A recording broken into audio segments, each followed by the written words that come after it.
ایک دن میں اور زاہد صاحب آفس کینٹین پر بیٹھے چائے پی رہے تھے کہ میں نے ان کے ہمہ وقت کے بجھے بجھے سے رویے کی وجہ پوچھی۔ وہ کہنے لگے، مجھے آج مرے ہوئے 3 سال ہو گئے۔ میں نے نظریں اٹھا کر ان کی آنکھوں میں دیکھا، جہاں اس جملے کے ساتھ ہی دنیا بھر کی نقاہت اتر آئی تھی۔ پھر کہنے لگے، میں ہمیشہ سے بدتمیز رہا ہوں۔ بچپن میں اسکول جاتے ہوئے ضد، کھانا کھاتے ہوئے نخرے، وہ نہیں یہ کھانا ہے، یہ نہیں وہ کھانا ہے۔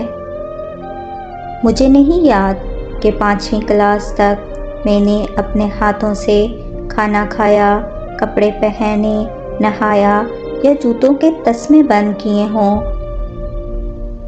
باپ کا تو مجھے صرف نام ہی ملا، نہ کبھی اس کی صورت دیکھی اور نہ پیار۔ بھائی کا سہارا کیا ہوتا ہے اور بہن کی محبت کیا ہوتی ہے کچھ معلوم نہیں۔ پرائمری، مڈل اور پھر میٹرک تک یہی عادت رہی کہ رات کو سونے سے پہلے کتابیں، کاپیاں، بستہ، غرض تمام چیزیں ادھر ادھر بکھری چھوڑ کر سو جاتا تھا، مگر صبح آنکھ کھلتے ہی دیکھتا کہ تمام چیزیں بہت سلیقے سے بستے میں پڑی ہیں اور بستہ بڑی نفاست سے میز پر پڑا ہے۔ مجھے لاکھ بار کہا جاتا کہ دودھ پی کر سونا، مگر میں نہیں پیتا تھا۔ لیکن جب صبح اٹھتا تو لبیں شیریں اور منہ کا ذائقہ بدلا ہوتا۔ پہلے پہل تو پتہ نہیں چلتا تھا، مگر آہستہ آہستہ پتہ چل گیا کہ رات کو نیند میں ہی دودھ پلا دیا جاتا ہے۔ رات کو کبھی آنکھ کھلتی تو دیکھتا کہ بارش ہو رہی ہے اور مجھ پر کمبل ڈال دیا گیا ہے کہ سردی نہ لگے۔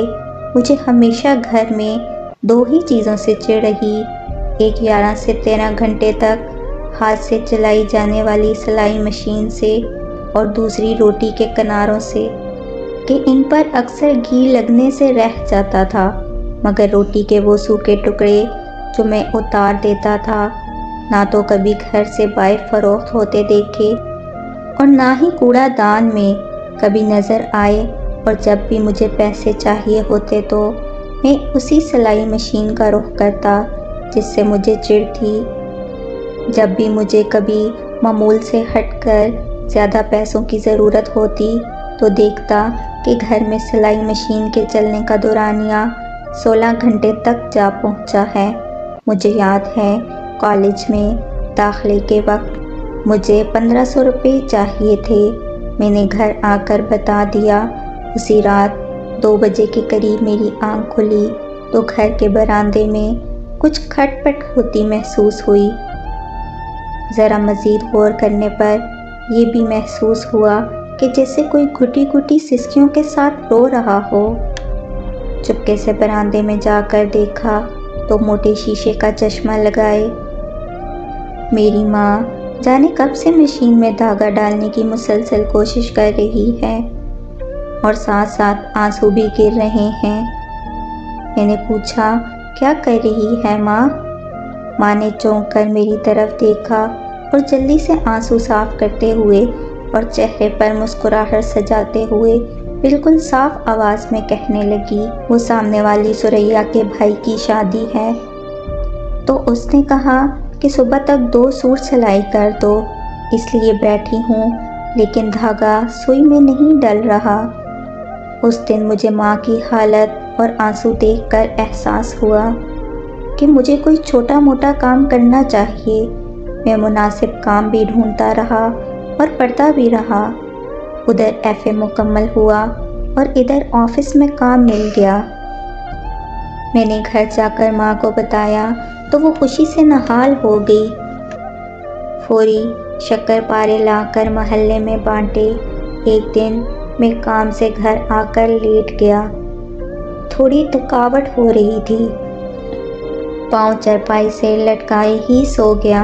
جب اٹھا تو دیکھا کہ خلاف معمول آج نہ جوتے میرے پاؤں سے اترے تھے اور نہ ہی کھانا بنا تھا۔ ماں کو آواز دی، ماں ماں ماں، اٹھ بھوک لگی ہے۔ ماں چیخ چیخ کر رویا، 1000 منتیں اور ترلے کیے، مگر شاید ماں اب کی بار اٹھنے کے لیے نہیں سوئی تھی۔ ماں کے بعد وہ گھر چھوڑ دیا، قبرستان لگتا تھا۔ ادھر دیار غیر میں آ کر میں اپنا سارا کام خود کرتا ہوں تو سوچتا ہوں کہ میں نے کبھی جس کی خدمت نہ کی اور نہ کبھی آسائش و سکون دیا، وہ میری ماں تھی، نوکرانی نہیں تھی۔ یہ کہتے ہوئے زائد کے 2 موٹے موٹے آنسو رخسار پر بہہ گئے۔ اللہ تعالیٰ جس کے بھی والدین حیات ہیں، سب کے والدین کو ایمان و صحت کے ساتھ خوش رکھے، اور جن کے والدین وفات پا گئے، اللہ تعالیٰ ان کو صبر دے اور ان کے والدین کی مغفرت فرمائے۔